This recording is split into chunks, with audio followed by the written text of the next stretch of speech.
All right, we're back. So it's been a few hours. We ended up reducing this for about an hour and a half. That's how long it took so we started with about 4 liters and now it's down to just above 2. So that's perfect. So it took about an hour and a half on simmer, and I was coming in and I was stirring it every so often. And look at that. You can already see the beautiful color, beautiful purple color. So pretty. So then I took it off the heat, and it's just been sitting for a half an hour or so to just let it be a temperature we can work with, because we're going to be straining this out with our hands. So that's what we're going to do. All right, so I have my jar and giant funnel, very handy for herbal medicine. You can get one at like Canadian Tire. It's usually for like automotive stuff. So giant funnel, I'm going to strain it into the jar for now, but you could also just be straining it into a bowl, because we're going to have to heat it up again afterwards to add the sugar, and a strainer. And I'm also going to you can use cheesecloth. I like to use cotton muslin fabric that you can just get for cheap at the fabric store. You can chop it up into squares, and this can be reused again and again and again until you think it's gross. This one's got some life left. So yeah, I'm going to use the fabric too, just to make sure we really strain out, because we don't want any of those seeds in our syrup. All right, and don't mind me, I'm just going to weigh this out, but don't worry, I'm going to give you a simplified version of how much liquid to how much sugar in the recipe. So I'm just going to find that out for myself right now. All right, here we go. So I'm going to start pouring this off. I'm going to have to do it in batches, because it's definitely more than 1 liter here.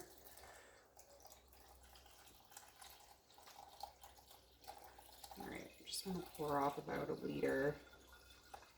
That's probably... might take... Oh, just sprayed it on my face. Okay, it's going to take a little bit to strain, actually. So once this is strained, we will be back. Let's just pause it for now. Okay, so, oh my goodness, I don't want to spill this, but look at that amazing color. It's so gorgeous. All right, so we have about 1 liter of liquid, and there's still a little bit left. So now we're going to have to actually squeeze it out with the berries. So I'm just going to continue to strain this off. And then we're going to put everything back in this pot to add the sugar. So so the sugar is necessary because it helps to preserve this. And you know, you could, if you're making giant batches of this, you could can it in a water bath. But if you're doing that, you have to add some sort of acid, right? So you'd have to be adding lemon juice or vinegar or something like that. But we're not going to can it. If you add sugar, it will keep in the fridge. Or you could freeze it. You know, you could put it in little ice cube trays and have little elderberry ice cubes and take one out. And that's like pretty much the perfect amount for a dose. So that's just a couple ideas. So I'm just going to keep mine in the fridge. But that's why we're using sugar. I'm using an organic cane sugar. But you could also use honey. I'm just going to use the sugar because I have it and I need to use it up. So it's an organic cane sugar. If you're using honey, you only need half the amount because honey is very sweet. And don't worry, I'll put all the amounts in a recipe that's easy to refer to at the end. So we've got a little bit more here to squeeze out. Really want to get all that liquid out. We might have to do this in like 2 batches actually. How about we actually do this? And we're going to use a new pot to put our liquid. This is where we'll warm it up, add the sugar. And yeah, I'm probably going to have to dump some of this in the compost. So the berries, they can just go into your compost. My teacher, Susan, she always says, you can't expect a plant to help you if you throw it in the garbage. So very important to give it back to the earth. All right, so I've squeezed that out pretty much as I can. All that is going to go into the compost. And we have one more bit to squeeze. And why don't I talk about something? Okay, so something I forgot to mention earlier is that there have been laboratory tests with elderberry, and it has been shown that elderberry kills actually coronaviruses specifically. There hasn't been any tests on the current COVID-19, but you know, there's lots of other coronaviruses, such as, or I can't remember what was the other one. It's been shown to kill the avian flu, the H5N1, which is like way more deadly than what we're dealing with now. So lab tested, this stuff kills viruses. And I did mention before, like, that it's a tonic and you could take it every day. I'm not going to take it every day, you know, I'm going to feel into it. And if I feel like, oh, I'm just feeling a little run down, or maybe the weather takes a turn for the worse, that's when I'm really going to start working with the elderberry. You'd have to make a lot to take this every single day throughout the fall and the winter. So just wanted to mention that. Okay, so squeeze this out pretty much as I can. So wow, we have about, 4 cups, 6 cups. 6 cups of liquid. In. Perfect, it fits wonderfully. And let's just pause because I need to do a quick calculation on the amount of sugar. All right, so now sounds like a lot. We were just like, are we sure? Is that how much sugar we need to add? But keep in mind, you're only taking like a teaspoon to a tablespoon of this at a time, right? And the sugar is to preserve it. So we're actually going to reduce a little bit the amount of sugar than the recipe was asking for. So we're going to do like 1 to 1. 1 cup of decoction, so the liquid we've ended up, to 1 cup of sugar. So we had 6 cups of liquid, and we are going to do 6 cups of sugar. And I'm making an absolute mess. I don't know why I have this sugar in a brown paper bag. But it is what it is. So we've got 2 cups. Bubble, bubble. That's probably going to be the perfect amount of what I have, actually. 4 cups. Bubble, bubble, bubble.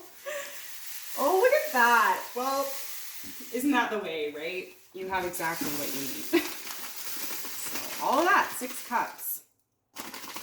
And yeah, again, so if we were using honey, we could just use 3 cups of honey because it's doubly as sweet. So now we're just going to slowly heat this up until the sugar melts. So we don't want to bring it to a boil again, just a gentle warm until the sugar is completely melted. And then we're going to put it in jars, and that is that. So we will be back to bottle it up. All right, so that only took 7 minutes, low heat. I can feel like it's thicker now with the sugar in there.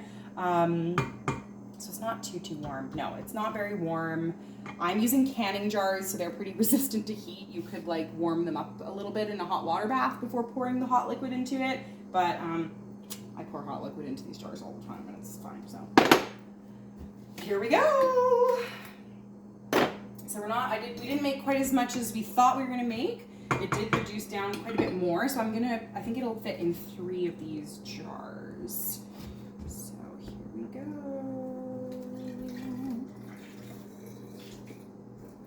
And then we'll have to do a little taste test.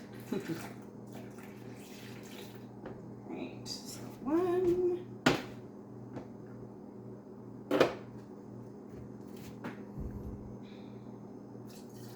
So label your remedy, very important. Label it with the date and what it is. Otherwise you end up with all these unlabeled jars. I'm totally guilty of it. Oh, and if you have a different label on there, make sure you cover it up. This is not calendula. Oh, maybe it'll be more. Okay, I'm just gonna pour the rest into this big one for now. We can always divide it up later.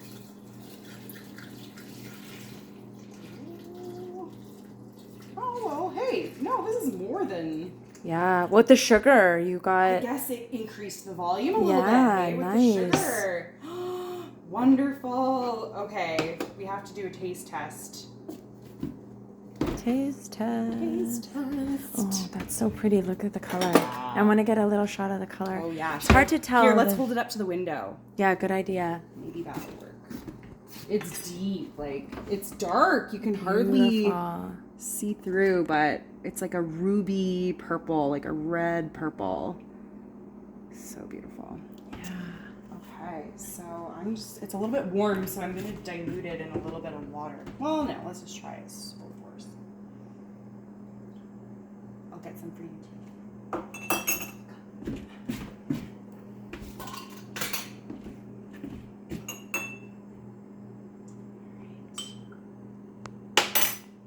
Okay. You can just do it on the camera right now. It's a little warm, so careful. Oh my goodness. Wow.